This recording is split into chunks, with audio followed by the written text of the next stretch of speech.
늦은 밤, 한 젊은 여성이 자신의 집 부엌에서 발견되었습니다. 사건의 유일한 목격자는 옆방에 있던 그녀의 딸이었습니다. 수사 초기부터 이 사건의 많은 측면이 수수께끼처럼 보였고 수사관들은 모든 정황을 명확히 밝혀내지 못했습니다. 사건의 진실은 수년이 지난 후에야 밝혀졌고 모든 사람들을 깊이 놀라게 했습니다. 크리스탈 페리는 1963년 8월 23일 미국 메인주의 작은 도시 럼포드에서 태어났습니다. 그녀의 어머니는 10명의 자녀를 혼자 키웠고 크리스탈은 막내였습니다. 비록 사치스럽게 살지는 못했지만 가족은 극심한 빈곤을 겪지는 않았으나 부모의 엄격함과 개별적인 관심의 부족으로 아이들은 어린 시절부터 매우 독립적이 되었습니다. 크리스탈이 태어났을 때 12살이었던 맏언니는 종종 동생들을 돌보며 실질적으로 어머니를 대신해 형제 자매들의 복지를 책임졌습니다. 이러한 환경에서 자란 그들은 모두 독립을 추구했고 결국 나라의 여러 지역으로 흩어졌습니다.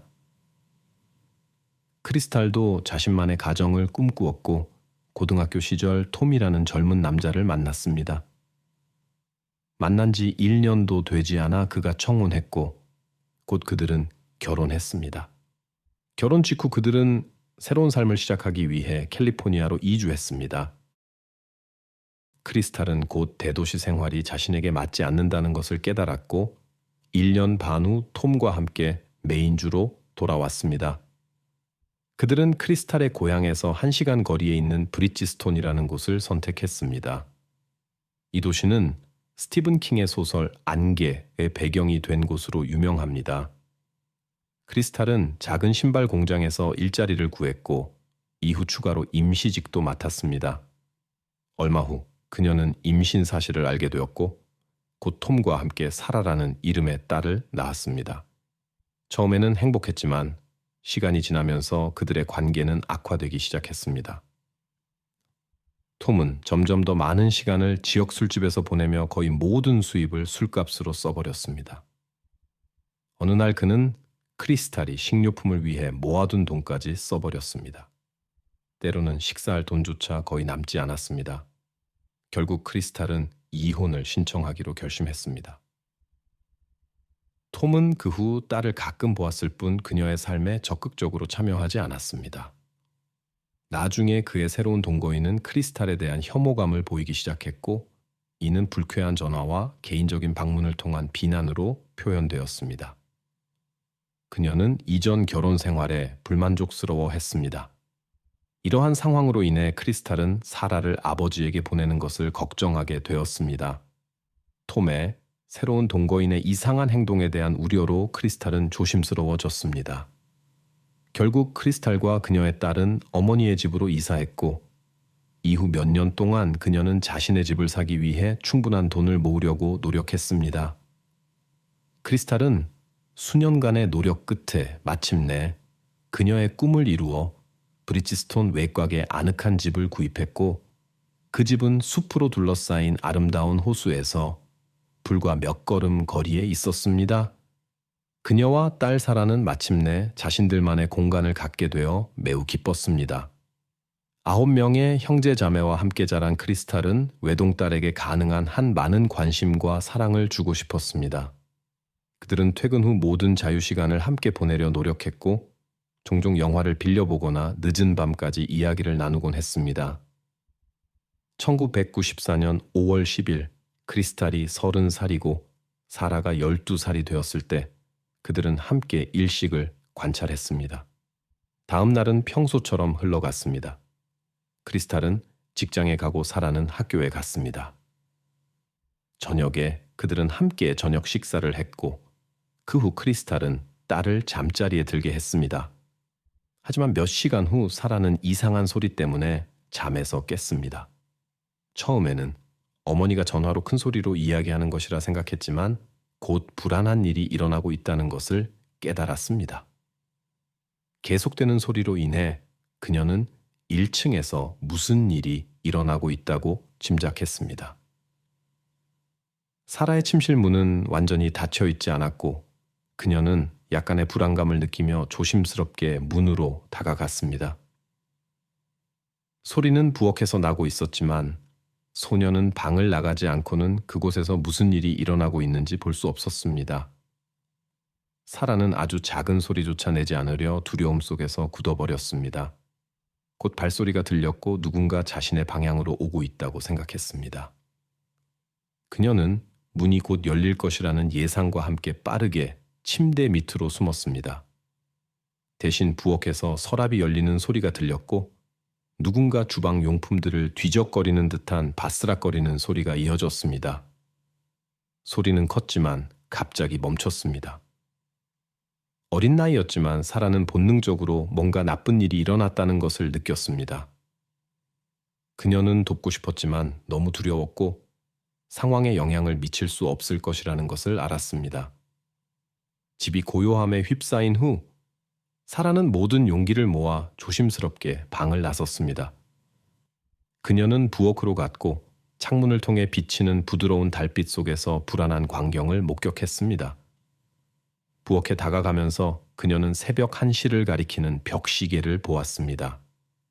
바닥에서 어머니를 발견했고 그녀의 손 옆에는 전화 수화기가 놓여 있었습니다.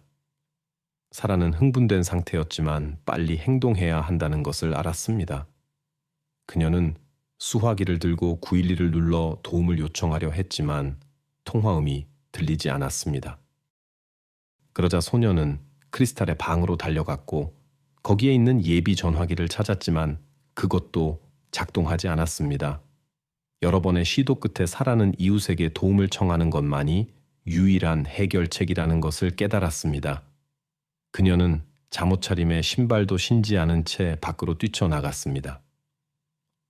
5월이었고 날씨는 쌀쌀했으며 비까지 내리고 있었지만 사라는 자신의 편안함은 생각하지 않았고 그녀의 유일한 생각은 도움을 받는 것이었습니다. 가장 가까운 집은 시내 중심가로 내려가는 길에 거의 1km 떨어져 있었습니다. 그녀는 그곳에 도착해서 문을 두드렸지만 문은 열리지 않았습니다. 그런 다음 사라는 다른 집들로 달려갔지만 거기서도 그녀의 노력은 헛되었습니다. 마침내 그녀는 주인들이 부속 건물에 살고 있는 이탈리아 레스토랑에 도착했습니다. 이번에는 문이 열렸습니다. 사라는 무슨 일이 있었는지 빨리 설명했고 놀란 주민들은 그녀를 안으로 들여보냈습니다. 그곳에서 그녀는 다시 911에 전화를 걸어 사건을 신고했고 경찰관들이 그녀의 집으로 출동했습니다. 경찰이 현장에 도착했을 때 바닥과 벽, 주방 용품에서 수많은 흔적을 발견했습니다. 전문가들은 즉시 더 이상의 도움이 불가능하다는 것을 알았습니다.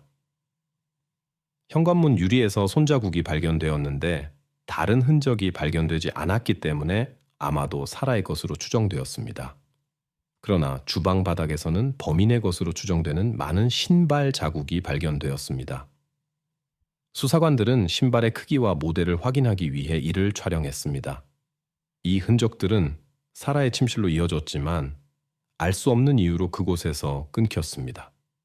특히 흥미로운 점은 일부 흔적들을 지우려는 시도가 있었다는 것인데 이는 흔적의 수량으로 볼 때 이상해 보였습니다. 하지만 모든 흔적을 제거하는 것이 불가능하다는 것이 곧 분명해졌습니다. 조사 과정에서 수사관들은 일부 얼룩들이 다른 것들과 형태가 다르다는 것을 발견했습니다. 대부분은 비스듬히 떨어진 것처럼 보였고 다른 것들은 위에서 직접 떨어진 것처럼 보였습니다.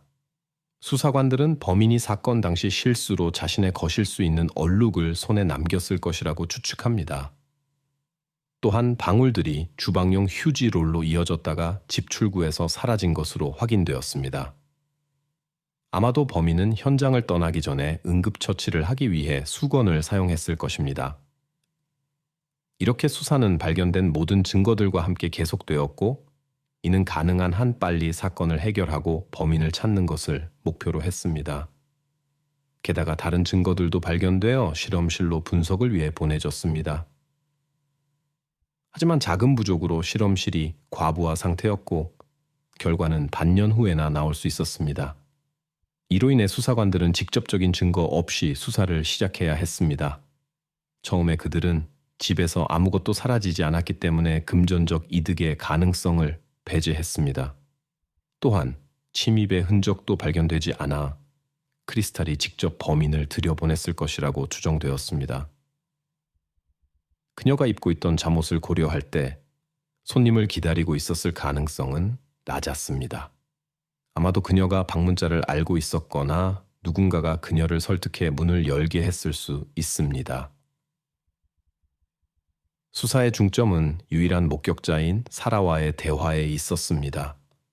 경찰은 그녀의 건강 상태를 확인하기 위해 병원을 방문했습니다. 첫 번째 질문 중 하나는 집에서 911에 전화하지 않고 왜 이웃집으로 달려갔는지였습니다. 그녀는 집 전화기가 작동하지 않았다고 말했는데 이는 수사관들에게 이상하게 여겨졌습니다. 그들이 도착해서 전화기를 확인했을 때 통화가 가능한 상태였습니다. 그들은 소녀가 스트레스 상황에서 혼란스러웠을 수 있다고 추측했습니다. 그날 밤 사건을 철저히 분석한 결과 수사관들은 몇몇 목격자들의 이상한 행동을 발견했습니다. 예를 들어 전화기가 제자리에 없어서 전화를 걸기 위해 가져와야 했다는 것이 밝혀졌습니다. 다른 기기의 경우 경찰관들은 사라가 번호를 잘못 알았거나 나쁜 날씨로 인해 일시적으로 연결이 끊겼을 가능성을 고려했습니다. 자신의 방을 나가지 않았기 때문에 아무것도 보지 못했다고 주장하는 사라의 신문 중에 수사관들은 그녀의 진술에 의문을 제기했습니다. 그들은 그녀가 어떻게 사건의 세부 사항을 알 수 있었는지 물었고 그녀는 그것이 명백하다고 대답했지만 수사관들은 그녀가 무언가를 숨기고 있을 것이라고 의심하며 계속해서 해명을 요구했습니다. 동시에 수사는 첫 결과를 가져왔습니다. 현지 상점에서 범행 현장의 발자국과 일치하는 신발이 발견되었습니다. 또한 크리스탈이 전 남편의 여자친구인 테레사와 복잡한 관계를 가지고 있었다는 것이 밝혀져 경찰의 의심을 샀습니다. 하지만 그녀의 관련성을 입증할 증거는 발견되지 않았습니다. 2년 전 같은 작업장에서 일하기 시작했을 때 시작된 크리스탈과 그녀의 남자친구 데니스의 관계는 업스 앤 다운스로 가득했습니다. 때때로 데니스는 이상하게 행동하고 벽을 치기도 했는데 이는 의심을 불러일으켰습니다. 하지만 사건에 대한 그의 직접적인 관련성을 보여주는 증거는 발견되지 않았습니다. 사건 다음 날 수사관들이 데니스의 집에 왔을 때 그는 즉시 크리스탈의 안부를 물었습니다. 경찰이 그날 밤 집을 나갔는지 다시 물었을 때 데니스는 기절했습니다. 의식을 되찾은 후에도 그는 계속해서 자신의 무죄를 주장했습니다. 데니스는 그날 저녁 크리스탈을 방문할 계획이었지만 친구의 자동차 수리를 도와주느라 늦었다고 설명했습니다. 나중에 그는 크리스탈에게 전화를 걸었지만 그녀는 만나기에는 너무 늦었다고 말했고 이로 인해 작은 다툼이 발생하여 데니스는 집에 머물렀습니다. 경찰이 그의 진술을 완전히 믿을 수는 없었지만 그가 실제로 친구를 도왔다는 것을 확인했습니다.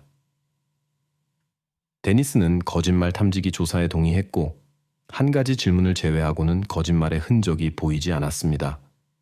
크리스탈 사건에 대해 책임을 느끼는지 물었을 때 그는 부정적으로 대답했습니다. 또한 데니스는 용의자와 같은 신발 사이즈였지만 그의 집에서 일치하는 신발은 발견되지 않았습니다. 데니스는 자발적으로 DNA 샘플 제공을 제안했지만 이상한 발언을 했습니다.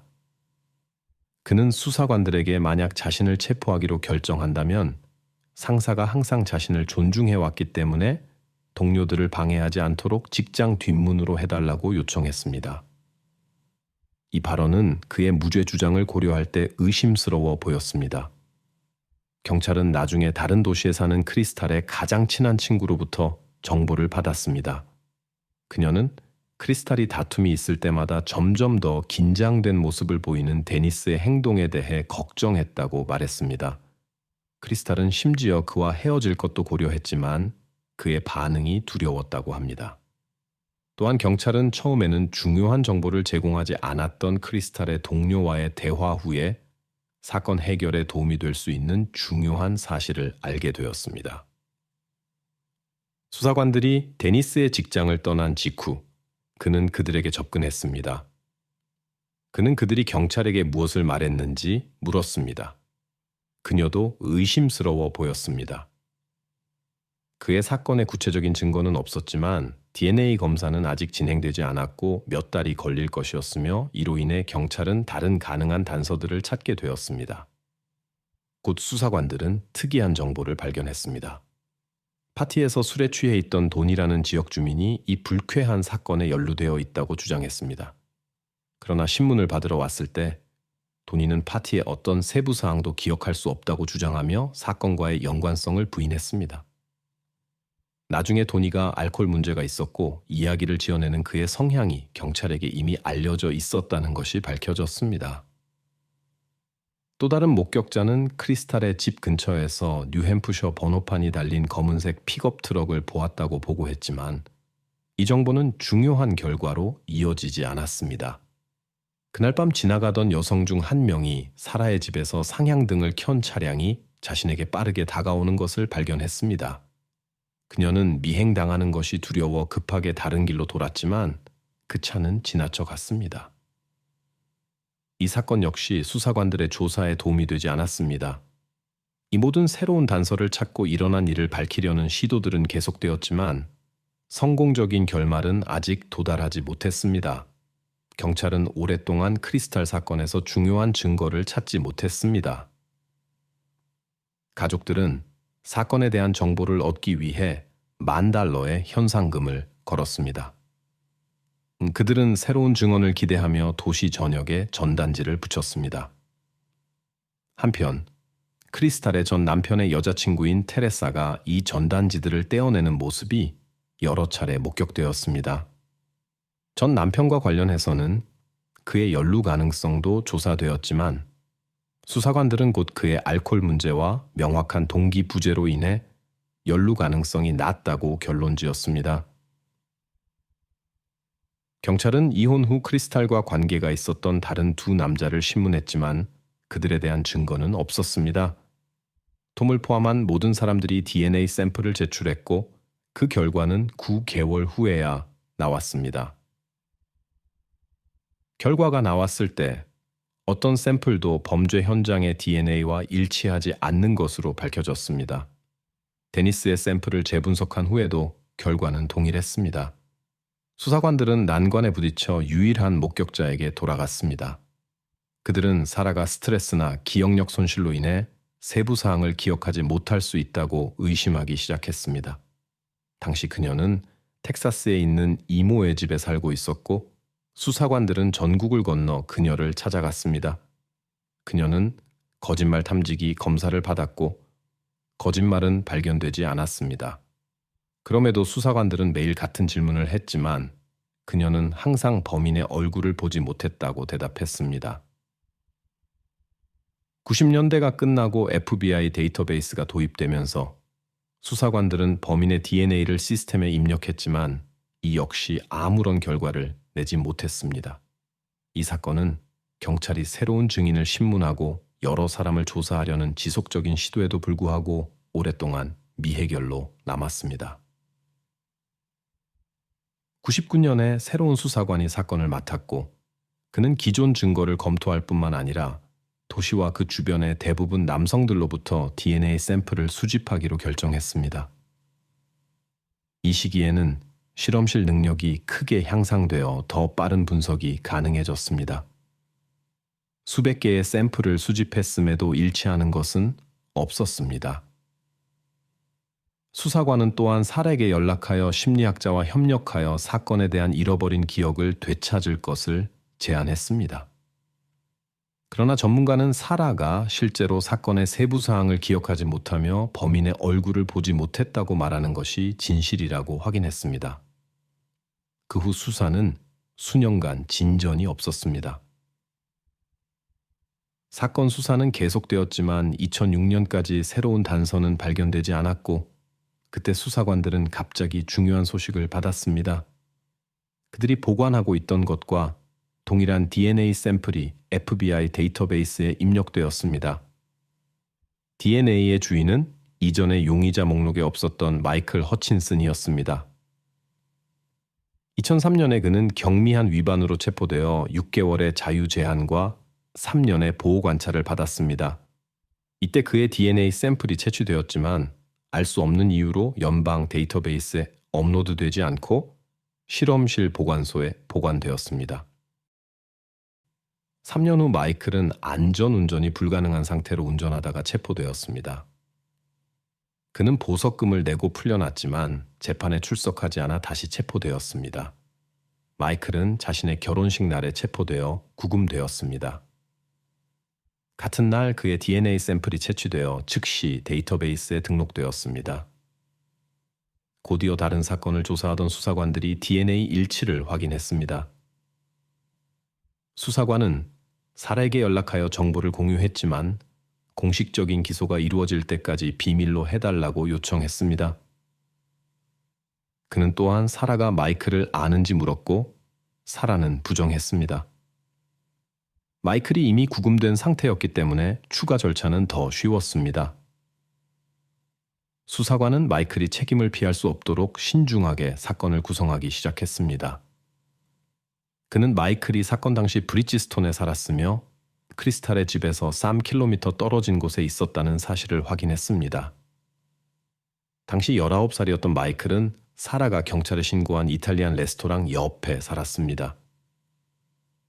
마이클은 크리스탈의 집 근처에 사는 그의 어머니를 자주 방문했기 때문에 정기적으로 그녀의 집을 지나다녔습니다.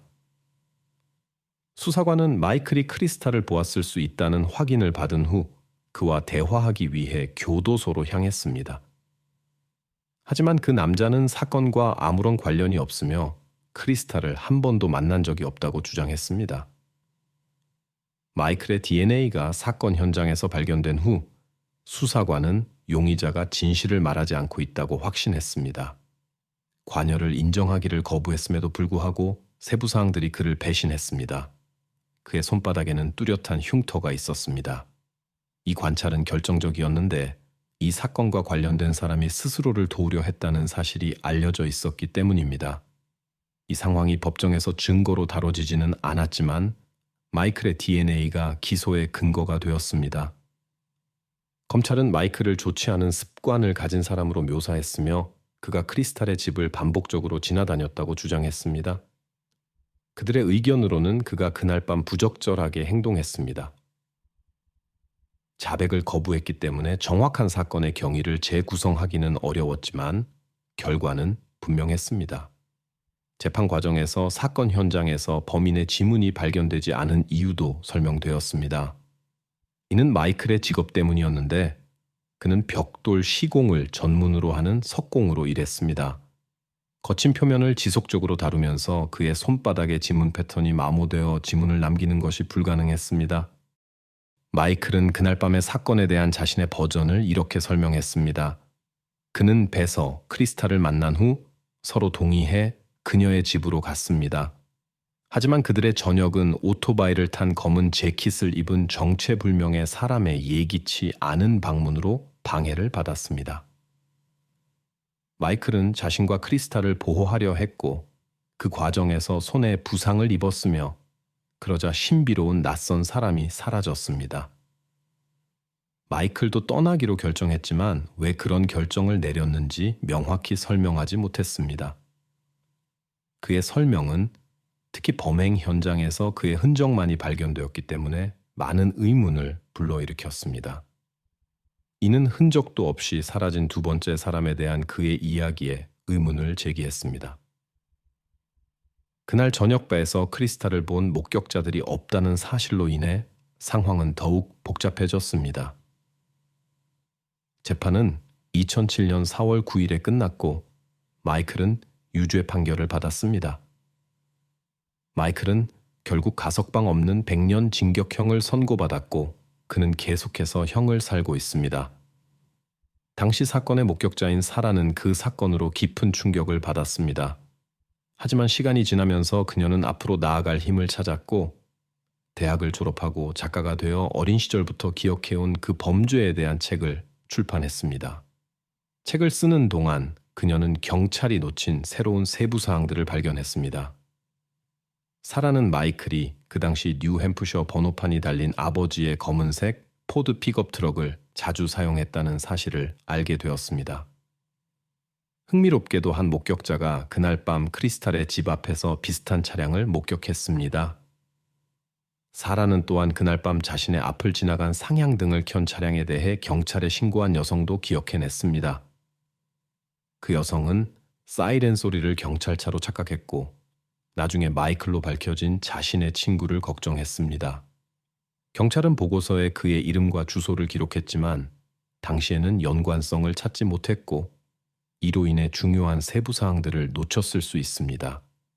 과거는 바꿀 수 없지만 이러한 새로운 사실들이 사건의 진실을 훨씬 더 일찍 밝힐 수 있었을 것입니다.